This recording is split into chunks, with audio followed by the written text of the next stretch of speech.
program. I once again thank Sports Authority of India, Fencing Association, through such a wonderful program. We have got one of the best speakers in the field of sports coaching leadership with us today. I will be दादी तो introducing the speaker properly later. Deepak phone आया था Just wait.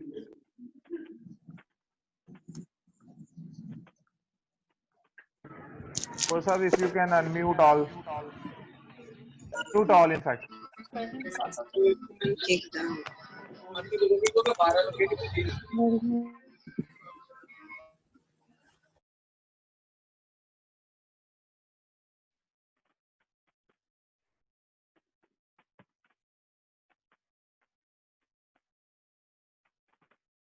got some specific questions related to skill acquisition, related to learning, related to your something which contributes towards the overall development, learning, and leadership skill of coaching. You can write in the chat box. I will ask her. Generally, what framework I requested Sarah ma'am to brief us on, basically how to get better every day. Hence, the subject has been decided accordingly. We have still reached around 80 people. People are still logging in. Knowing your habits since last 10 days, I know you log in around the last hour around 1. Once we get a lot of people, another 5 minutes or so, then we will introduce the speaker proper, and we will go ahead with the session. Only thing, please write your questions in the chat box. You need to write your questions in the chat box so that they can be answered. Questions can be related to how to develop learning among sportsmen, what is the skill acquisition level, how complex skills can be, something which is not related to the technicality of fencing, but in generic, which you are feeling every day, because this session is meant for learning and development, how coaches should learn and develop their personalities for the high performance environment and those things. So session will be very interesting, take a lot of interest. Another 3-4 minutes, we are waiting people to come and log in, and let's see how it goes after that. We are still waiting for people to log in. Please type your questions, anything, as we told earlier also. She said that she will be answering your questions the way you want it. So please write, think the problems you face. Like I can give you examples that you try and teach some skill to your players. They are not able to comprehend it.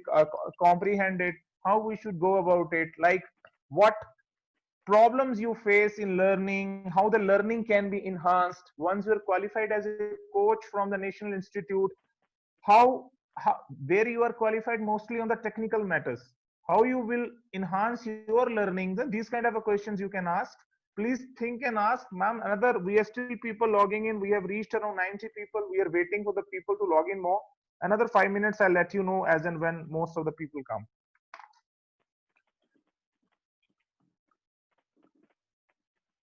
Krishanji, I'm okay. Okay, thank you, thank you. I can also. My system is slow, in fact.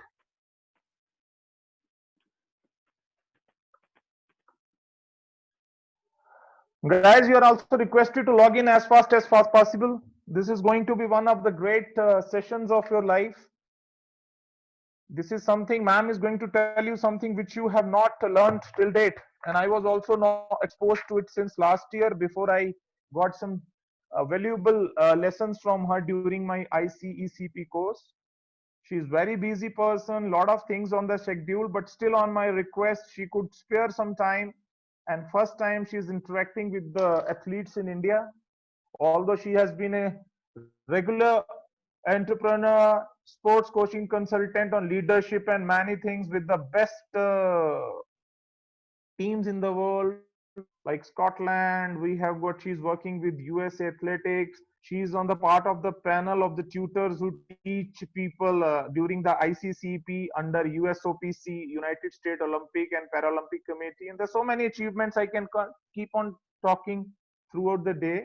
But we are still waiting. We have reached around 120 people, ma'am. Just give us 4-5 minutes more. I want maximum people to log in. Then I'll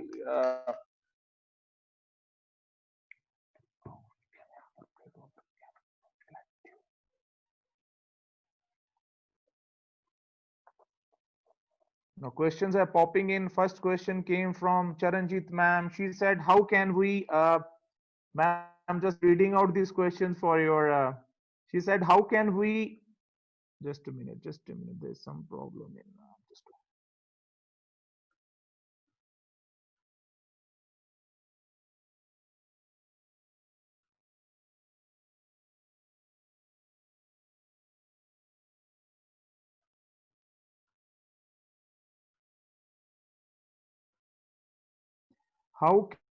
how we can help our players? Just a minute. I'm just writing.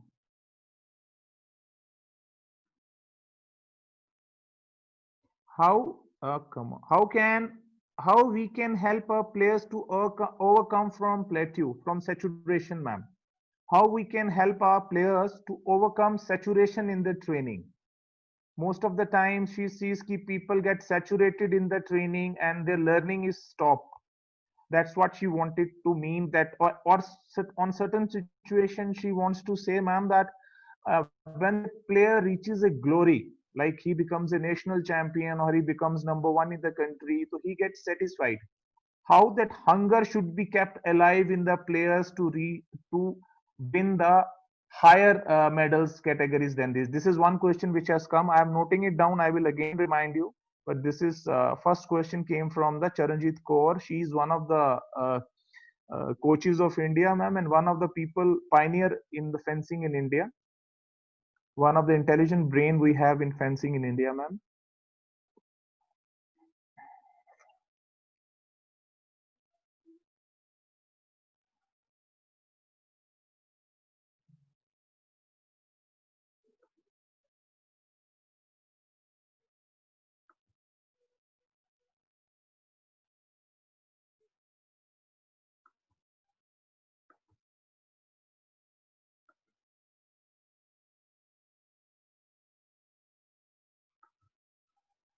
Ma'am, I'll just unmute you. I'll just unmute you. Ma'am, I'll unmute you. You are not, wait, wait, wait.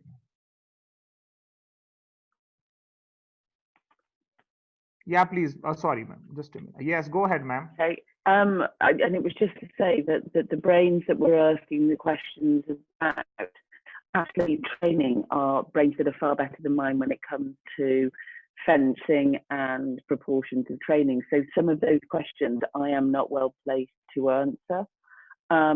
So I just wondered whether what we might do is just share the intent for today so that when people have questions, the questions are related to this subject.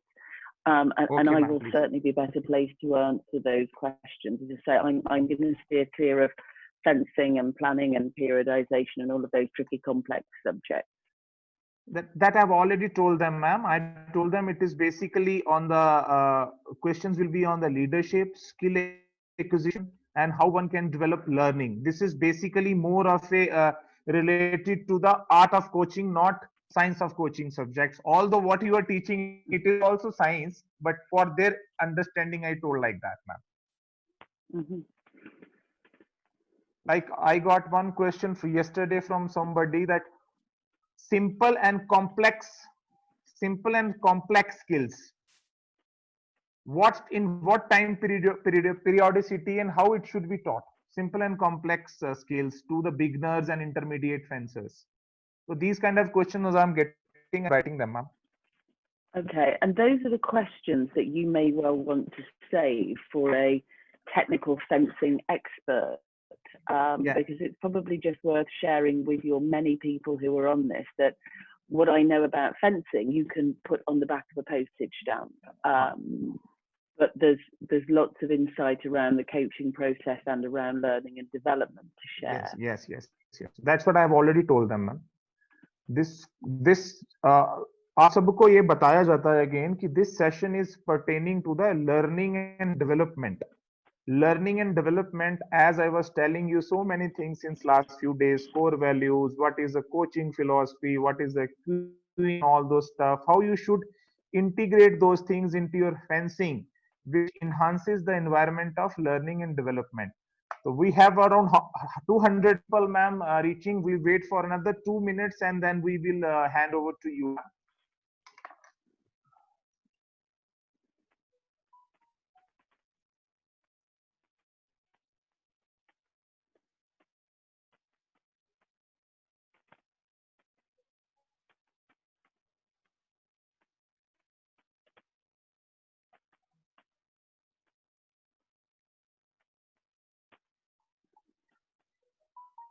Uh, a screen has been shared by a tutor where all questions or certain sentences have been written. You are requested to just think about them and just think about them.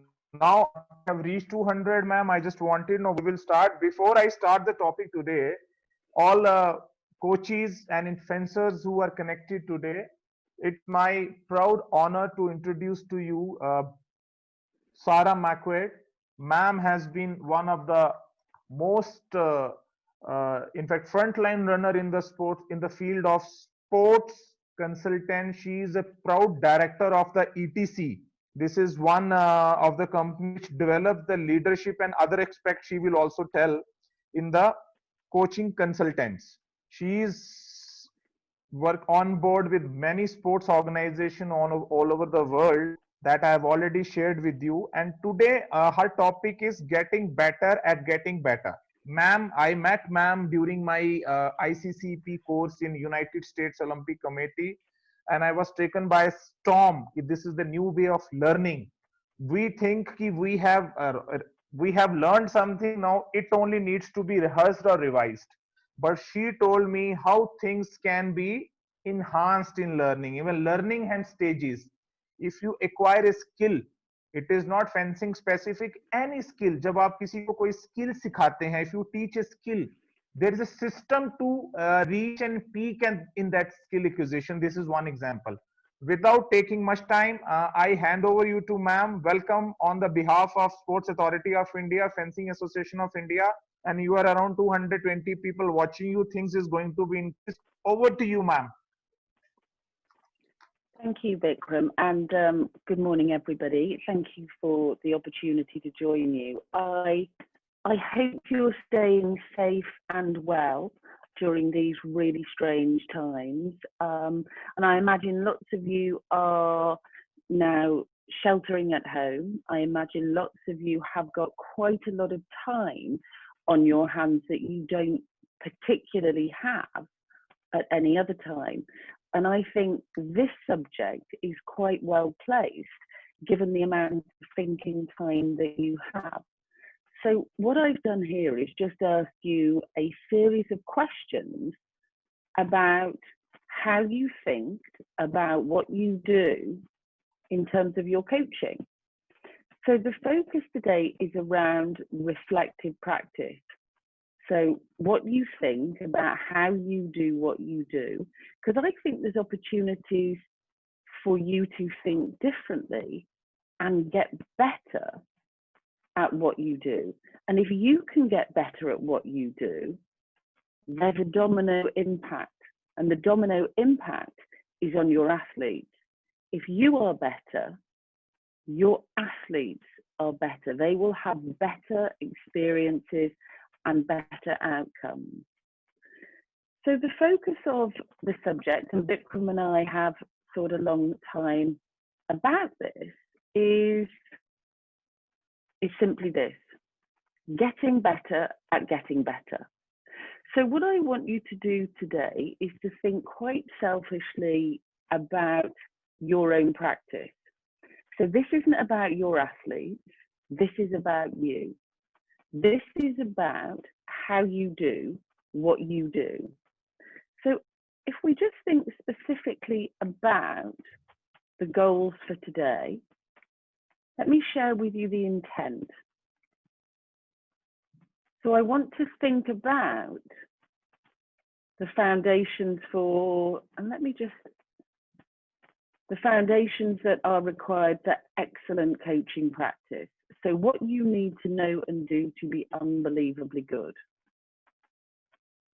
I want you to think about how you can learn and develop within your own space.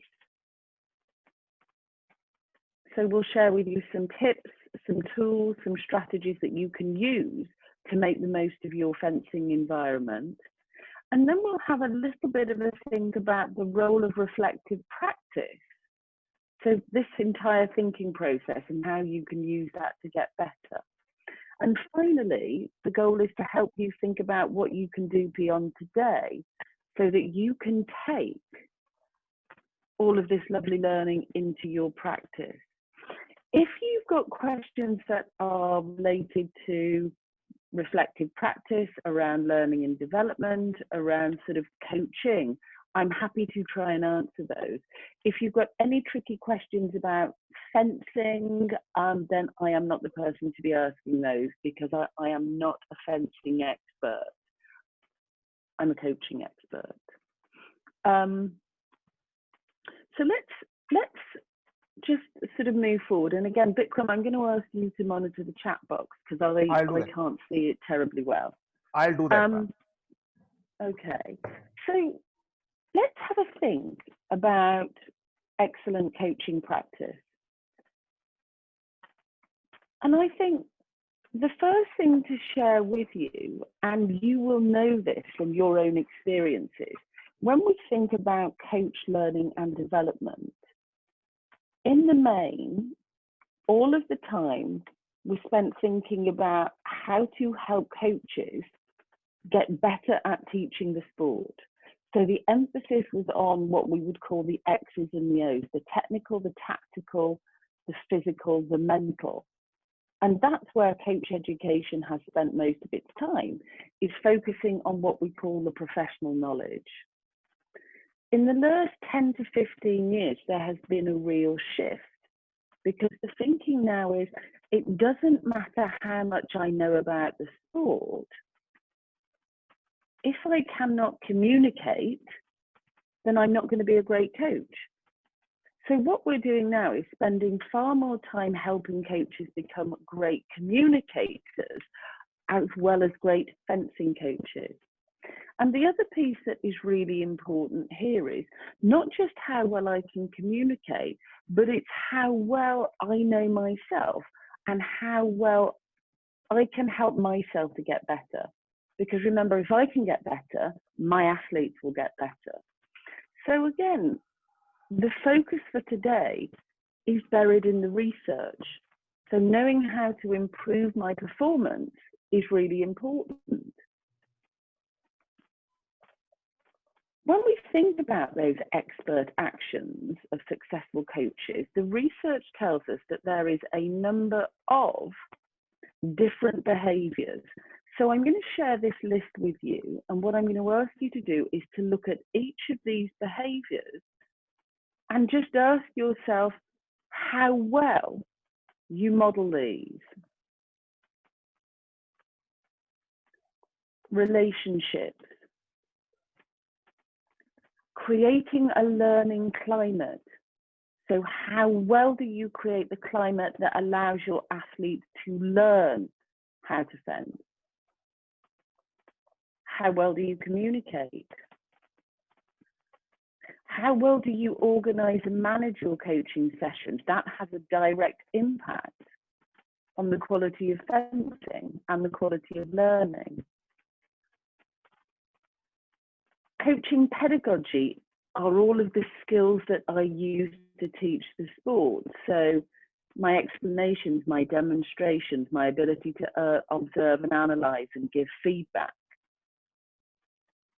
Goal setting. How well do you set goals for your athletes, whether these are small people or whether these are players at the elite end of the game? And it's not just how well you set goals for your athletes, it's how well you set goals for yourself to help you lead a high quality session. The planning and preparation, again, how much time is invested in the planning and preparation of each session so that you can maximize learners' time? How well do you observe and analyze? What do you observe and analyze? Is it just the technical or tactical, or are you more aware of the player's emotional state? How does that influence the planning and preparation? And finally, one of the expert actions is reflective practice. So again, what we can see is that the research keeps telling us that reflective practice is really important. But what I also want to do is to turn to one of our most successful coaches, who is a track and field coach. And he worked with Jessica Ennis, who is a gold medal winning heptathlete. Notice what he says about great coaching. So if you're watching this on a small screen, I can read it for you. Coaching is lifelong, daily, and holistic. We deal in trial and error, exploration.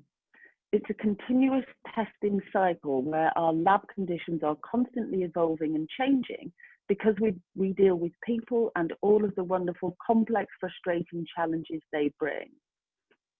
What he says is that effective coaching is about three things: the process, the environment, and the relationships. And reflective practice is really important in order that we can make the most out of the process, the environment, and the relationships time after time after time. Because the focus here, friends, is around coach learning and development. So this is around how well you learn and develop so that you can help your athletes. I'm going to share with you a video from a hockey coach, the Great Britain hockey coach. It's only about a minute long. I hope you can hear it.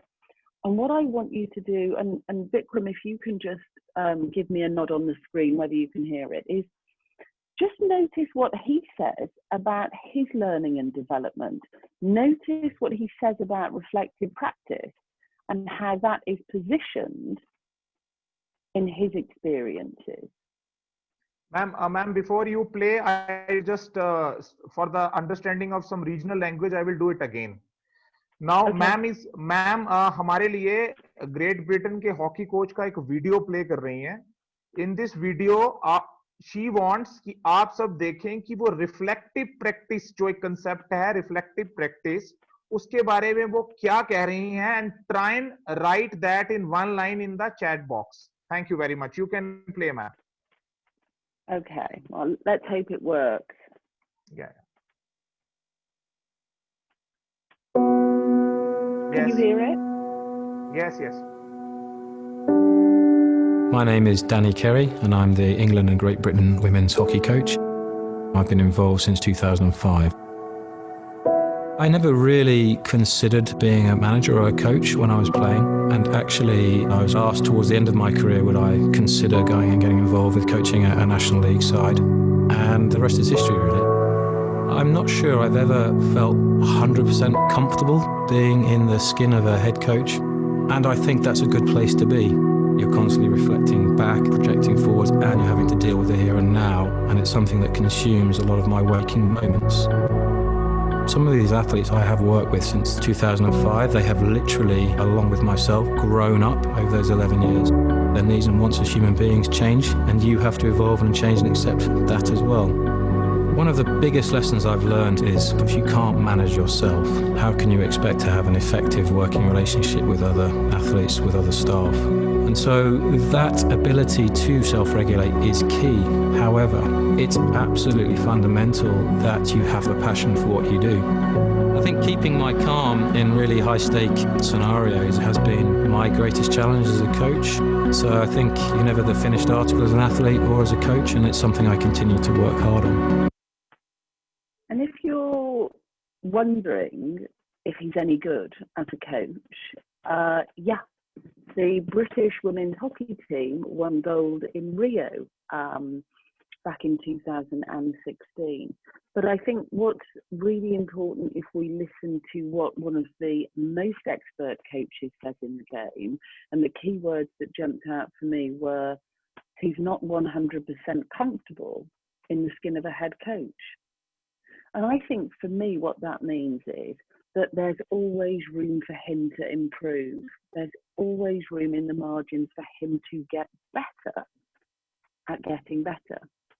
So what I'm going to ask you to do is to think for 1 minute about your most powerful learning experiences. And just take a minute to answer these questions. You don't need to add them in the chat box. If you want to, that's fine, but you don't need to.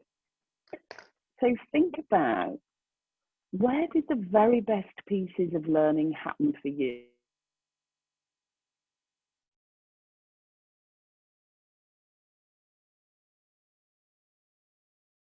Think about what learning took place.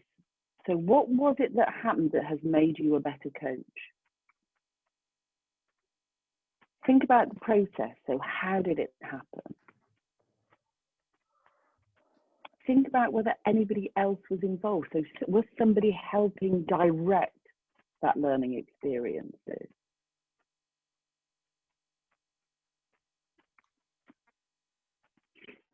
And I want you to think now about when and how you knew that that learning experience was effective. Was it at that time, or was it sometime later? Was it hours, days, months? Was it years? So I'll just give you a minute to think about that.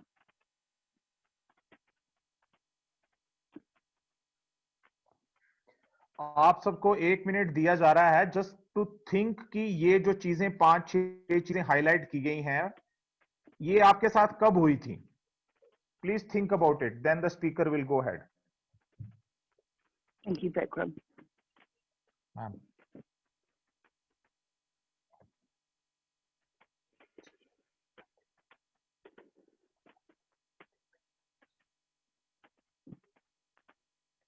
And if you want to use the chat box, you can, but this is really designed to just help you think about your powerful learning. Because when we start to think about the different environments in which coaches learn, they happen in 3 spaces. So the first space are these formal learning environments. So Vikram mentioned his ICECT course that he'd been on in America. That's an example of a formal coaching course. There's also non-formal experiences. So this webinar today is an example of a non-formal learning experience, but it's been organised by the Indian Fencing Committee. It's being led by myself and Vikram. So it is still formal, but it doesn't lead to a qualification. This is about learning for learning development. The other place, and again, notice how big that yellow circle is, some of the very best learning isn't necessarily organised by somebody else. It's the learning that you can take from the job. It's the learning you can take from your coaching spaces. And what the research gives us a sense of is just how much learning happens. So some learning can happen on formal courses. More learning happens in these types of environments because potentially the learning is more relevant. But actually, if we are open to it, if we're receptive to it, if we know that there is something specific that I want to learn and I have got the skills to take on board that learning, then actually your coaching environment is potentially the most powerful places for learning. So just think about the questions I asked you a minute ago, and it said, what was the learning, where was it? I'm guessing that the very best learning for most of you happened in the fencing environment. And if we start to think about the process, so why is it that the fencing environment is so powerful? It's because we are able to undertake this experience, whether it's directly coaching, whether it is watching our athletes, whether it is having conversations with them, whether it is planning for this session, whether it's being in competition. But there are all of these experiences that we have as coaches that we can reflect on. And once we can reflect on those experiences, we can start to make sense of what's happening. We can start to develop new ideas. We start to think differently about how we do what we do so that we can do it differently and better next time. And the idea is here, and if you notice my hands, if you can see me, is the idea is that we continue to loop round. So we have these experiences and we just layer the experiences one on top of the other. And what happens is we get better at getting better because we're being quite purposeful about the learning and development process. And again, if we can do this, and again, the reflection piece is echoed. If we can do this in our learning environment, do know there's lots of lovely learning that can happen. And the reason why is because it's real and it's relevant. It's happening in our own space. So what I am going to challenge all of you to think about is how you can use your coaching environment to help you get better as coaches. And just remember, there's lots of lovely different ways that we can learn. So I'm going to share with you some learning preferences here, and I just want you to notice which of these preferences is the one that you use the most. So on a scale of 1 to 10, 1 being not at all, 10 being I use it a lot, just notice how well you use these. So how well are you observing? And again, it's not just about observing our athletes, it's about observing peer coaches. It's about observing the support staff that we have. It's about observing the parents, because all of our observations can help us to get better. Think too about your conversations. Again, not just with your athletes, with your coaches, with your peer coaches. What's the focus of the conversation? What's the point of the conversation? Think also about your coaching practice, very specifically the planning, the preparation, and the evaluation of that coaching practice. How much time do you spend planning and evaluating versus how much time you spend actually coaching? Think about all of the different experiences that contribute to great coaching. How useful are they as learning tools for you? And finally, again, the research tells us that potentially it doesn't matter how well I observe and I chat and I watch and I notice. It's actually how well I reflect on all of those experiences to make sense of it so that I can use it next time and I can continue around this loop. So let's now just have a little bit of a think about reflective practice. So let's just think about what it is and how you can do it in your own coaching space. So I'm going to share with you a quote from the research. And even English is my first language. Even I struggle to understand this. So apologies if this does not make any sense, but I'll read it out. So reflective practice is the throwing back of thoughts and memories in cognitive acts such as thinking, contemplation, meditation, and any other form of attentive consideration in order to make sense of them and to make contextually appropriate changes. Wow. What that means for me is that I can think, if I can think about how I do, what I do, and if I'm thinking really well, I can find ways of doing what I do differently and better. So that's what reflective practice is thinking about how I do what I do so I can do it differently and better. So I will just sort of leave that with you. But let me share with you what the Liverpool Football Club head coach says. Perhaps not yet. Let me just share this video first. And again, Vikram, if you can give me a thumbs up, that would be great. Right, I'll do that.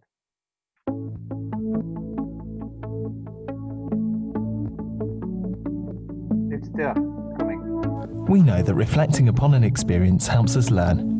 And most of us naturally reflect upon our experiences in our heads, or when talking to a friend, educator, or colleague. However, we don't always do this in a critical and analytical way, which would help us to grow and develop. Reflective practice is all about thinking deeply about our experiences and learning from it to improve our future practice.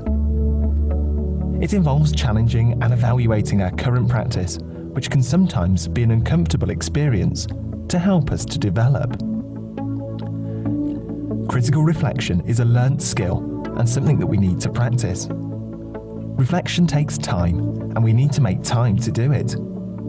Several models have been developed to help us frame our experience and ask the right questions to process, analyse, and evaluate our experiences.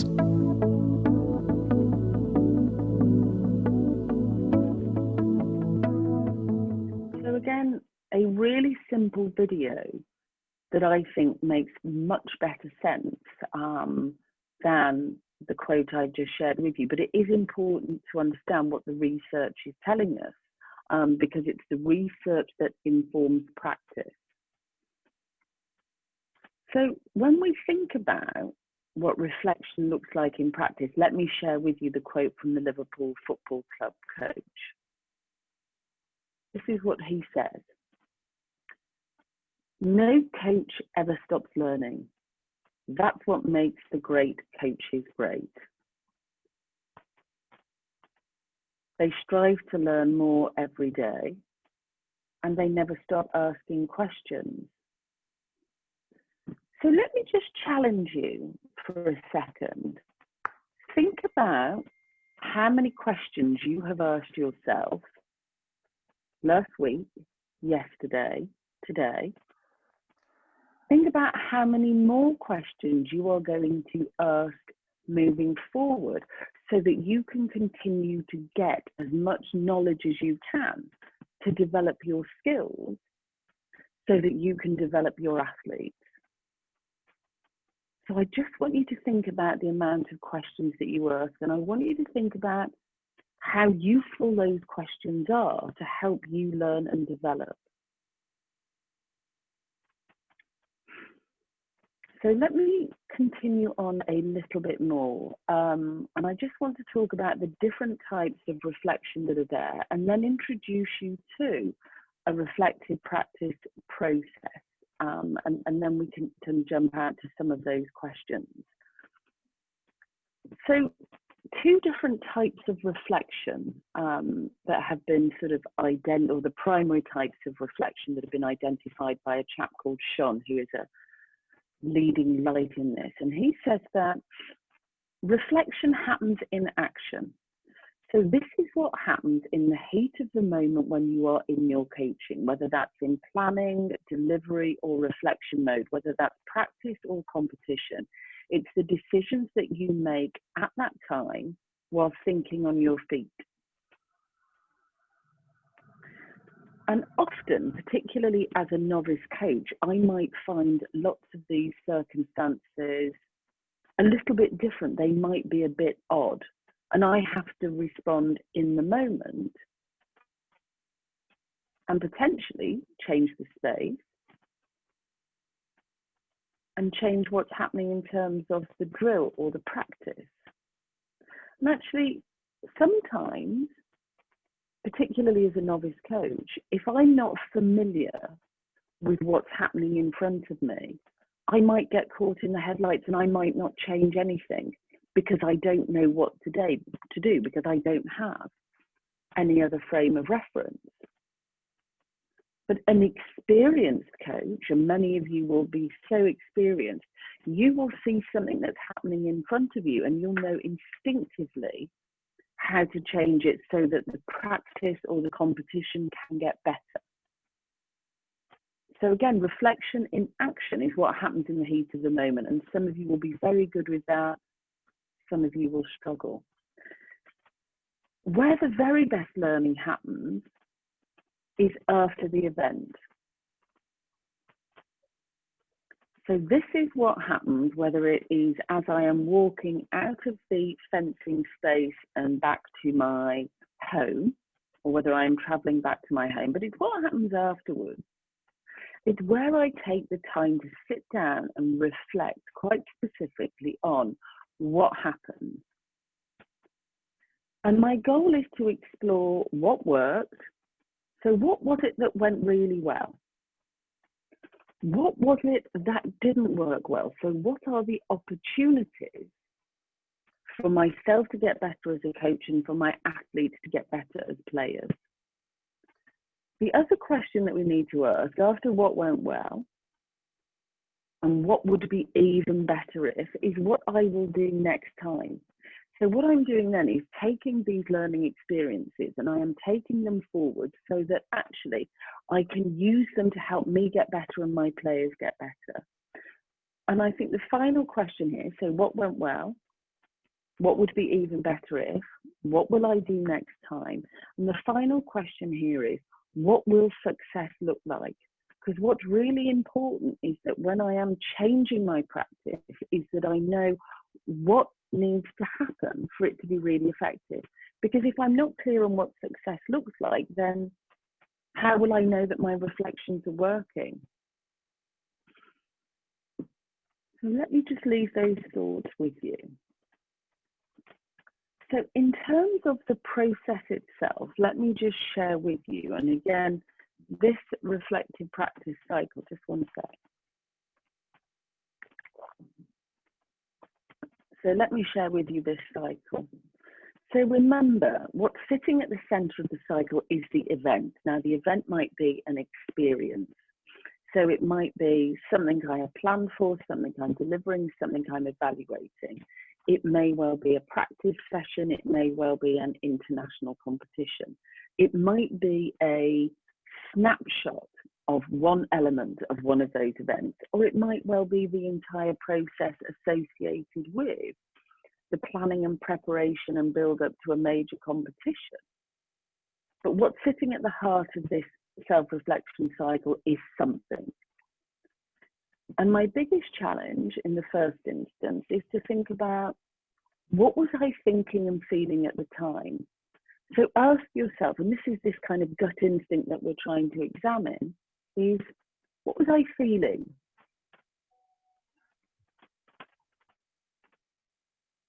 The next phase of this cycle is to explore what was good and what was bad about the experience. So those are those questions. What went well? What would be even better if? And notice the difference in the language. It's not necessarily bad, but what could I improve? What would be even better? So I am addressing what's not working.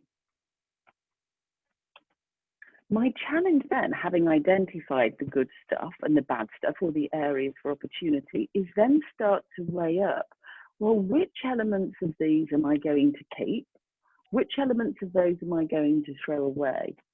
And critically, which elements can I take forward into my coaching practice? So at this point, I'm looking for different options, because what I want to do is to take those options and apply them in the next opportunity. So again, this is a loop, so a bit like the experiential learning loop we just looked at, where I put a ring around reflection. This is basically the drop-down menu for the reflection. What was I feeling? What worked? What didn't? What will I do next time? What will success look like? And the idea is that I continue to loop around these cycles. Now, one thing to share with you is that reflection takes place on different levels. So the first level of reflection is quite superficial. It's the technical reflection, where you are just literally thinking about, what were the athlete goals for the session? What happened? Did they work? And honestly, this level of technical reflection probably doesn't take that much time because you're already familiar with it.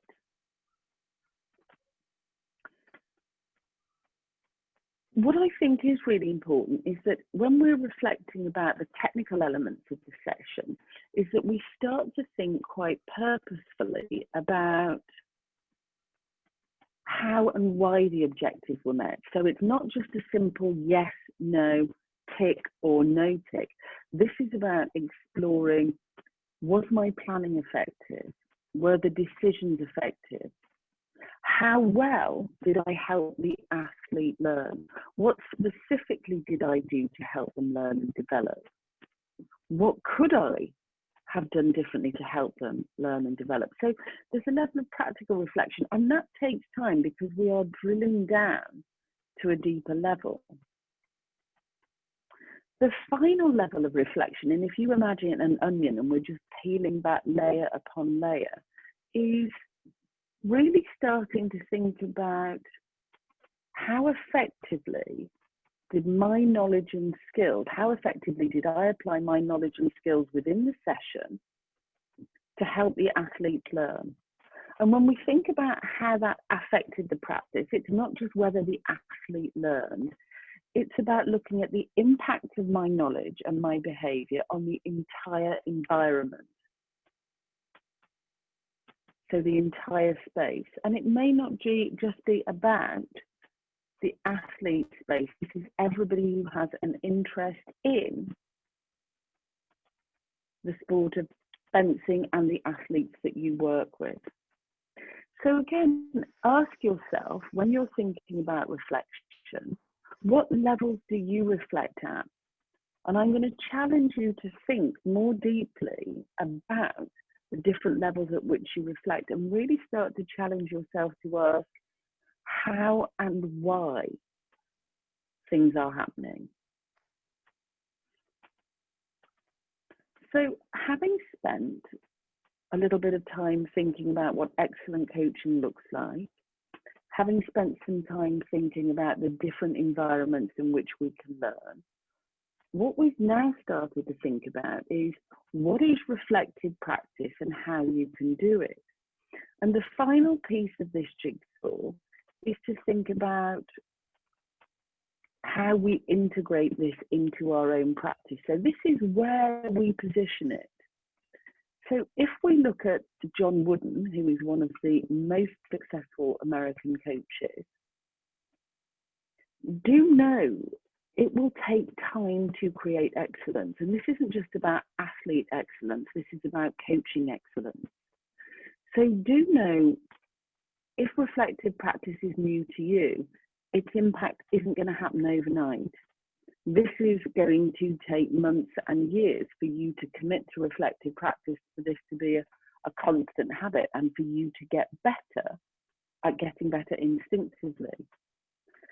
Now, what we do know, and again, if you can see this faint blue arrow in the background, the whole idea is to build a path towards excellence. And again, if you are excellent, we can help your players develop excellence. And again, if we think about the coaching process, so what sits at the heart of the coaching process is the plan, the planning, the coaching itself, and the reflection, then again, if we start to think about this, we make a plan for our centres, whether that plan is a quadrennial plan or whether that plan is a plan for the next session I'm delivering this evening. But I'm constantly reflecting in the moment and adjusting the plan based on what I see, what I hear, and what's happening with the athlete. I'm constantly reviewing not just what's happening in the moment, but what's happening in all of those bigger moments when we put them together. And once I have reviewed this, I then implement it into my coaching. So again, the plan, do, review cycle that you're all familiar with is here, but it's the emphasis on the adjustment, on the constant tweaking and refining that will help you get better. So it's just paying attention to those really small pieces, which is so important. So let me ask you some questions. In terms of, let's assume that you are going to commit, if you're not doing it already, commit to a daily habit of reflective practice. And again, I don't know the answers, but I'm going to ask you to think about the answers. So what will you focus on? How will you decide that that's the most important thing to think about? Because remember, we can't think about everything all at the same time. We are going to have to think about pieces at a time. I'm then going to ask you to think about when you can do it, how much time you can invest doing reflective practice. I'm going to ask you to think about how often you can do it. Daily, weekly, monthly.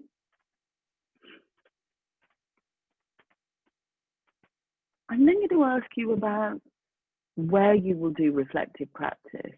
Traveling home, in the car, in your office. I don't know.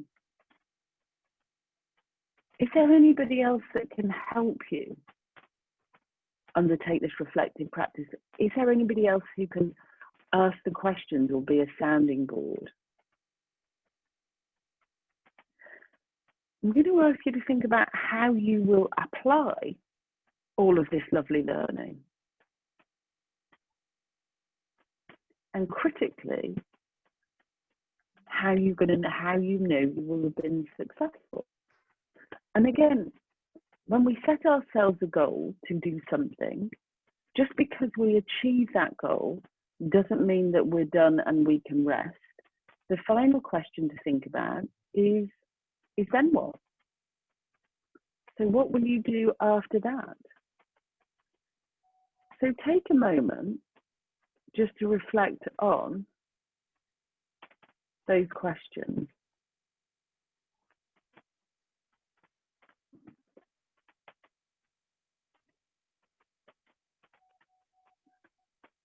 And again, one or two more slides just to act as reminders to help you reflect unbelievably well when you go into your next session. Yes, be really clear on what you want your players to achieve, but be really clear on how you are going to help the player learn. So be clear on your coaching goals. So if, for example, your goal for the next session is to help your athlete self-correct in terms of technical development, so your personal goal will, I am going to help my athlete become more responsible for fault finding and fault correction. In terms of how you will support player learning, I'm going to ask really good open questions and I am going to let the athlete respond. So again, being really clear on how you can help your athlete will enhance the reflective practice process. Because if we know what it was we wanted to focus on, we can reflect much better on how well we used questions to help the athlete find their own faults and correct those faults.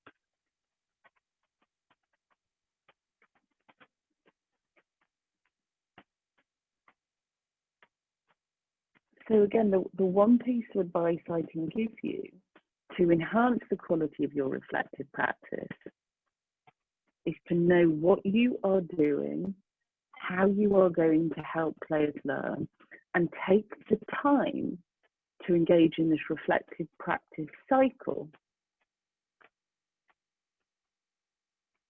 moving forward. And if you want to find out more about reflective practice, then you can head to this website here and there is an online course that will actually do a much deeper dive into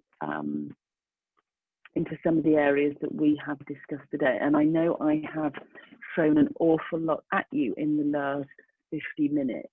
In fact, I've thrown a 3-day workshop at you in 50 minutes. So, Vikram, I'm going to pause for breath. Yeah, ma'am.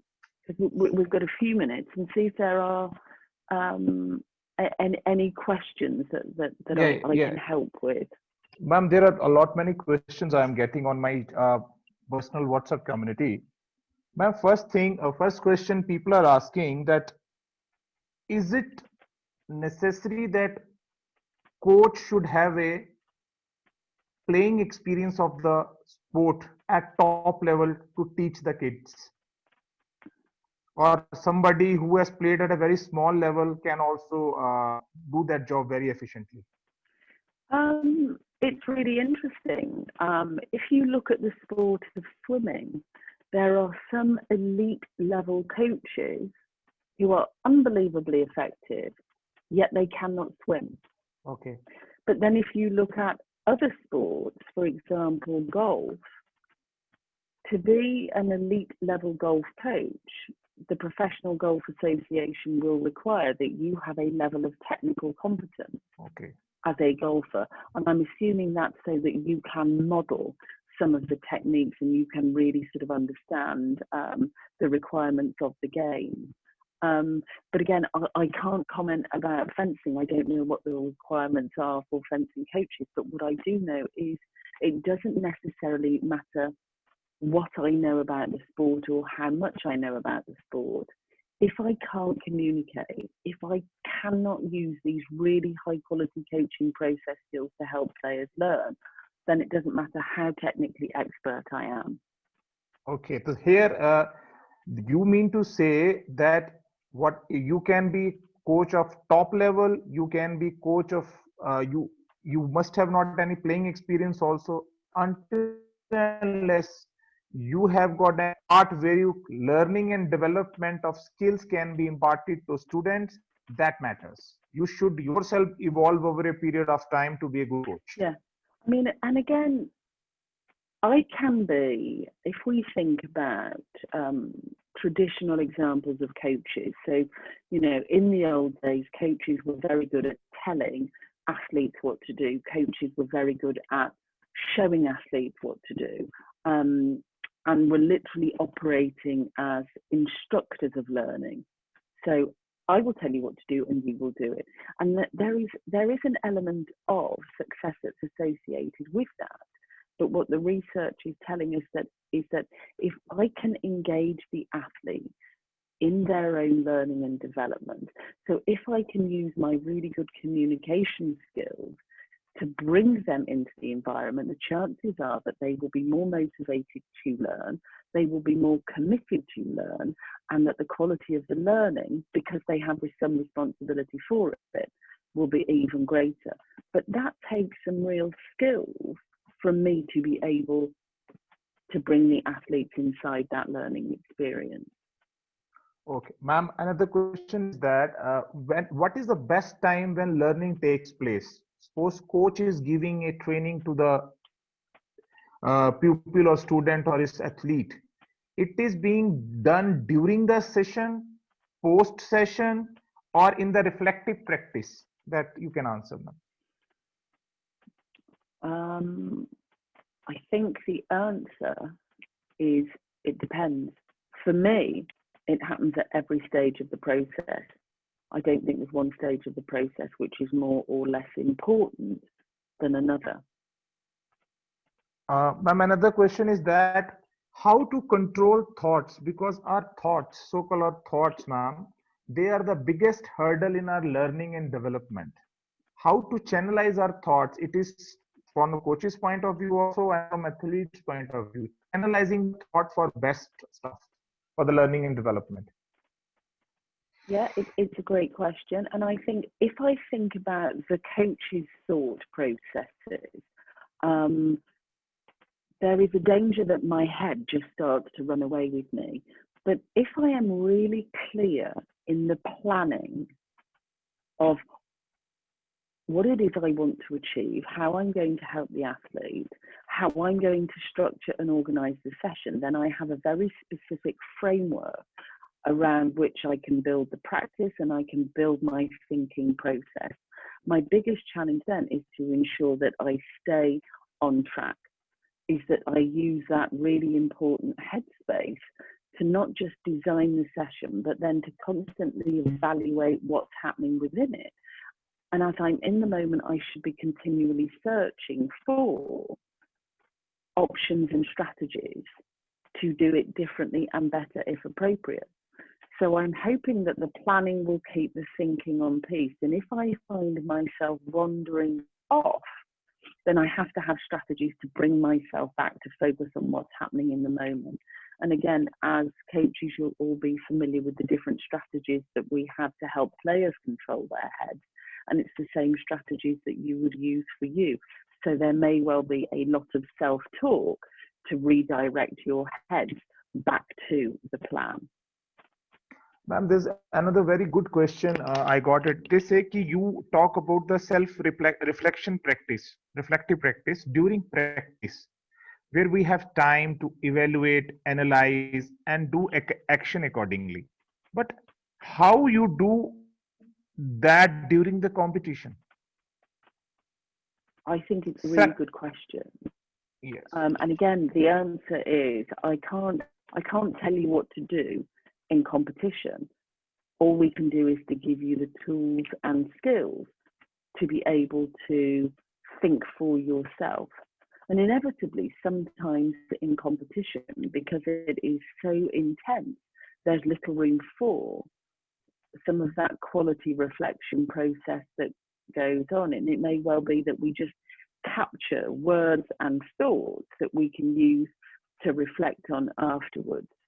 Ma'am, what type of behavior coach should have uh, in the practice and in the competition venue? It should be same, because you understand that most of the clubs, teams, they are result oriented, and hence lot many coaches are under so much pressure to perform and outshine their opponents. It does Mm-hmm. have an effect on coaches' behavior. Tell me how coaches should behave in the case of victory and in the case of defeat, because coaches' body language and their behavior is have got a big impact on the teams. And again, these are all questions that I think a coach needs to be prepared to deal with failure and success in exactly the same way.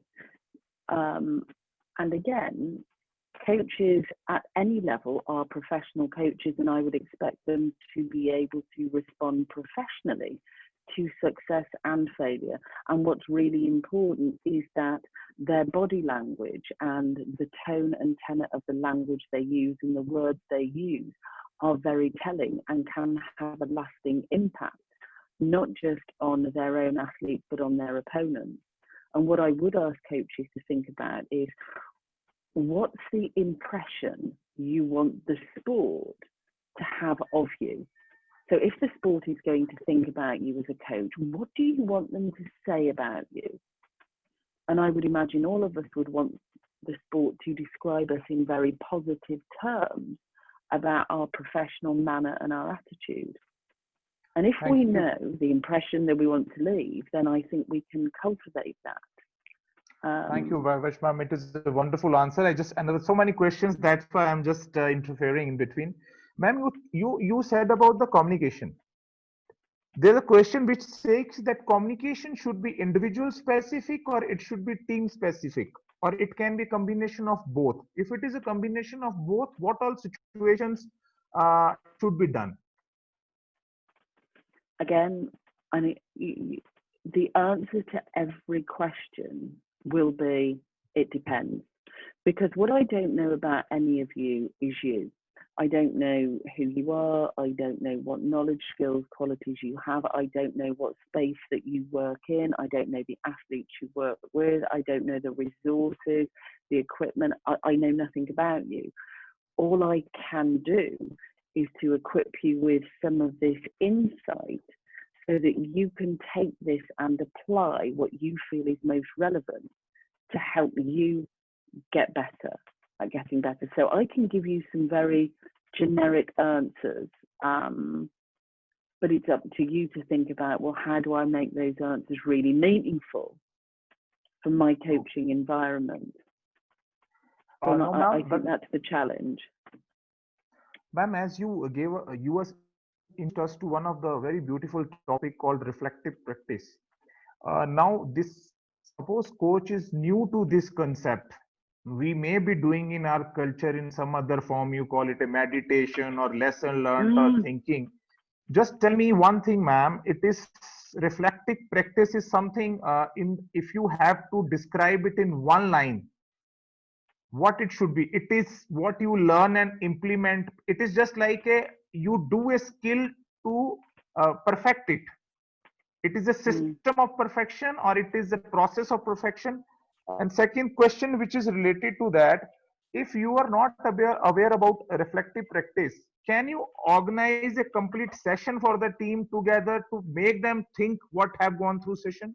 Because in order to make it a routine, you need to first tell them how to go about it. Can you answer this, please? Yeah, I very simply, I think all of you will be doing reflective practice. I think all of you will have been doing this for a really, really long time. How well you're doing it will vary. So for me, reflective practice is taking some really purposeful time to think about, how do I do what I do? How can I do it differently and better? And it's about identifying one or two things that I can take and put into my practice next time, and then looping that same cycle. But what I am going to ask you to do is to carry on asking yourself questions. How am I doing? What am I doing? Why am I doing it? But what I would say in terms of the answers to your questions, look at your own coaching practice first before you look at the athlete. So Okay. ask the questions of yourself first, because if you're better, the athletes will get better. No, ma'am, there is one question like, as individuals, we have got different personalities. Few people are very rigid. They think they know everything. They learn in their own way. For them, learning and development has got some other sense. How to deal with the rigid coaches who think that they are father of game and they don't want to learn anything? What they are saying, that is the final word. How to deal with such coaches as an athlete? Because there may have Well, been chances that athlete go to a depression or athlete go to an injury due to the overtraining. How to deal with this kind of coaches, ma'am? well, if you think about players who are at the elite end of their game, the opportunities for them to get better are marginal. You know, you're talking about fractions of sessions and fractions of seconds and just hair's breadth. So, you know, you're talking about marginal gains. I think even for an elite coach who believes that they're at the top of their game, if they can think critically and honestly and take a magnifying lens and start to look into the corners of their own practice, I think they will see opportunities to get better. And those gains might be really, really small, but I think they're important gains. So I would challenge coaches to really start to think. Ma'am, another question, ma'am. Can you give Exactly. 2 minutes? Tell me what is fixed mindset and growth mindset. This is one of the wonderful Sorry, just concepts one you taught second. us in Say ICCP. again, Vikram. Ma'am, something you taught us in ICECP course, that fixed mindset and growth mindset. Yeah, and again, great question. Very simply, somebody with a growth mindset. So think about Danny Kerry, the hockey coach that I just talked about. He's won Olympic gold medals. He was an international hockey player himself. Yet we hear him say, I'm not comfortable in the skin of a head coach. So for me, there is the opportunity, even at the elite end of the game, to still be open and receptive to new learning. And I think for me, it's about professional curiosity. What can I do? What can I find out about so that I can get better, even if those getting better is just very slim margins? Ma'am, another question. Just tell me one thing. It is related that when you are teaching a group of 30 odd students, few of them are late bloomers. They learn late as far as the skill you are imparting to them. Few receive it very early, ma'am. It is very difficult for coach to adapt with the requirement of the athletes. No, coach has got a social responsibility. He has a family. He has to be financially stable. He has to be socially acceptable. These things do affect the learning and development process of coach. So how these hurdles can be taken care of by coach in order to improve his learning and development? What? Tell me, Vikram, what's the question in there? Because I'm a bit loath to say it depends again. What are the hurdles for coaches in the learning and development? Like social and financial instability is one. Yeah. War of credits is two. They are competing with the other coaches. Yeah. I think one of the biggest challenges for coaches is once I know how important it is for me to learn and develop, and so once I'm committed to getting better, I think the biggest challenge for me is, well, what do I want to get better at? So which elements of my practice do I need to improve first? So at some point there has to be some sort of training needs analysis where I can sit down and I can reflect on what I know and what I do relative to all of these different external reference points around excellent coaching. And then if I can just map what I've got and what I need to learn and develop, that will then tell me what the focus of my learning and development has to be. So knowing what to focus on first, I think, is a bit of a challenge. Oh, ma'am, you just one more thing. You told us during our course in US that the one of the most important thing which you shared with us is that most of the kids who go for a sports coaching, they have given in their opinion the people who most matter most for them are coaches, even up to an extent more than their parents. They are kind of role models to them. Mm-hmm. Often, and we have number of cases coming where coaches are not behaving because everybody wants to go with the national team. There is a, like, you need to have a beginner coach, you need to be intermediate player coach or advanced players coach. Ma'am, in this particular situation, what happens? Now coaches get into the classification. They say ki, like, I am the one who's creating the beginner, I am feeding the talent to the national team, but I am not getting my due. In this particular situation, what happens? They may say ki, yaar, wo fun of experimenting and learning more when I have to produce players at certain level. After that, they are not beyond my control. This is a very different kind of situation. How to handle this kind of situation so that learning and development persist? And I think when we looked at the slide that talks about the different proportions of learning and development, and it was 10% and 20% happens when I go on courses or I attend webinars, actually the biggest place and the biggest opportunity for my learning and development as a professional coach is in my own workspace. So ultimately the responsibility for learning and development, so the responsibility for getting better, is up to me.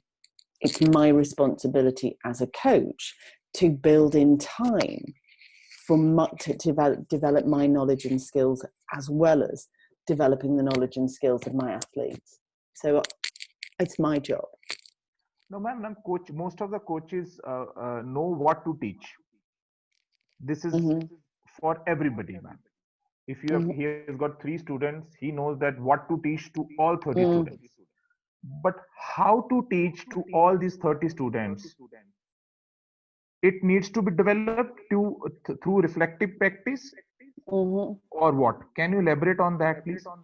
Yeah, I think reflective practice is the tool that helps me make sense of whatever it is I'm learning. And I think what you're talking about is how to coach. And if I'm right in thinking that there is an entirely new philosophy that is being promoted in sport now, which is looking at what we call athlete-centered coaching.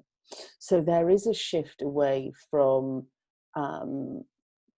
being a director or an instructor of learning to actually enabling learning to happen. So there are different skills that we need to be able to engage in this athlete-centered type approach that I wouldn't necessarily have needed as an instructor. And lots of the strategies here, and very simply the difference between being an instructor and being a facilitator, is if we think about the responsibility for the learning, that the instructor at this end is doing all of the hard work there, just push, push, push. At this end, the responsibility of the learner is to pull learning out of the Okay, ma'am. fencer. So, Ma'am, and I think the biggest tool in the box are the questions. no, ma'am, last question of the session, although we have got a different kind of very mixed kind of a questions because this was something new to us. Last question, people say that skill, imparting skill by a coach to athlete. Like you told us, there's something called simple skill and complex skill. If you can elaborate on that, what all things coach should keep in mind while doing that, ma'am? Simple skill and a complex skill to the beginners, basically, because most of our fencers are beginning category. Okay, and again, the answer is it's going to depend. So if you're talking about beginner fencers, I would ask the question, are they complete beginners? So have they ever picked up Yes, a yes, they foil did. or an... They did. They have been playing. They have been playing. Okay, so what then I would ask is, you know, what is their level of skill set? So where are they at in terms of their training and development? I would then ask myself the question, what are the skills and techniques I need to develop? Is it something that they can already do, or is this brand new? So if it's brand new, then there will have to be an element of modeling and practice and refinement in terms of the new technique. But if I am, and again, I may well be doing all of the hard work as the coach in terms of pushing this new information and pushing this new skill on the player. But if I am refining it, there will be an element of modelling. But equally, I'm going to start to use a lot of questions to help the athlete think about what they're doing relative to what they should be doing. So again, it really, the answer just depends on their expertise, their stage of development, and the skill I am teaching. Right, ma'am. Ma'am, just one more question. If you give me some time, I don't know, then we'll just last question. There's so many coming.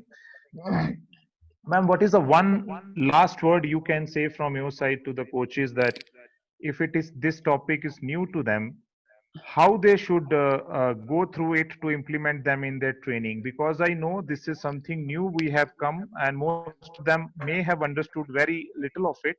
But we have a recorded version of your session. We will forward them. How they should start implementing this thing in their training, and after how many days they'll start feeling the difference.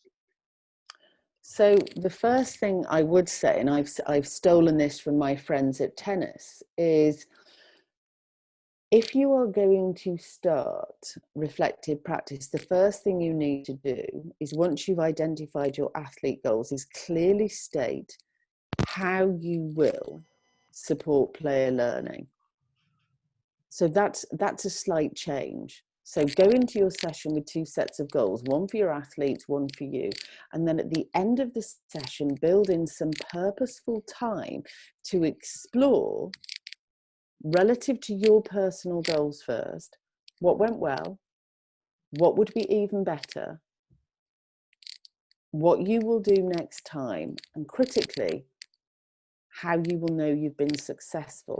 And then I'm just going to challenge you to keep looping around this cycle for every session. And then before you know it, you'll be reflecting. You'll be reflecting honestly, and you'll be finding ways to be better. Thank you. Ma'am, you have some more slides, or you are done with slides? All done with slides. And I Just can one let you last have question. a copy of these. If it's helpful, you can have a copy with pleasure. And I can Thank you. send you a PDF for all of our new friends in India. And it's I'll be lovely to meet you grateful. all, by the way. Ma'am, just one last question, if you have a time. Is say after losing a competition, what both coach and athlete should be for the preparation of next competition? How they should jot down the lesson learned? Can you answer that, ma'am? How they should both of you them sit Yeah. together and act? Yeah, I think when we, so just let me find the slide. So when we think about this reflection cycle is really important. And I think after a competition, there'll be lots of feelings and emotions that players and coaches are experiencing. I think what's really important is to capture those thoughts and feelings, even if it's just with a photograph, with a note on your cell phone, whether it's using the dictaphone. So capture those thoughts and feelings. But what I would say is, I would wait 24 hours before you sit down with your athlete, and I think both of you should then engage in this self-reflection cycle. So if both of you can navigate around this, I think that would be massively helpful for the next competition. And the reason I'm saying not do it immediately is sometimes when we're highly emotional, it starts to colour the quality of the thinking, and we don't do a very good job of the thinking. So capture the feelings, store them somewhere, and then when you can be a bit more objective, when you've calmed down, I think then engage in this process with your athletes, with your other coaches, and actually start to think critically and honestly about how you can all commit to getting better. Thank you, ma'am. And last question from my side. I just want to ask you a question, personal question. Is coaching a passion or profession? If it is a combination of both, then what should be the ratio? I missed the first word. You said, is coaching a... Is coaching a passion or a profession? And if it is a mix of both, what should be the ratio of it? Again, the answer is, it just depends. I think for many people, it is absolutely both, but I can't tell you what proportion you should have a passion and professional feelings for it. I think if you've got both in equal amounts, you're incredibly lucky. Because I can be hugely passionate, but I may not be very professional. I've seen hugely passionate coaches who do not know how to coach. Equally, I have seen hugely professional coaches who are very deadpan with no passion. So it's a very good question, Vikram, and I think my answer is, it depends. For me, I absolutely bring both to the table.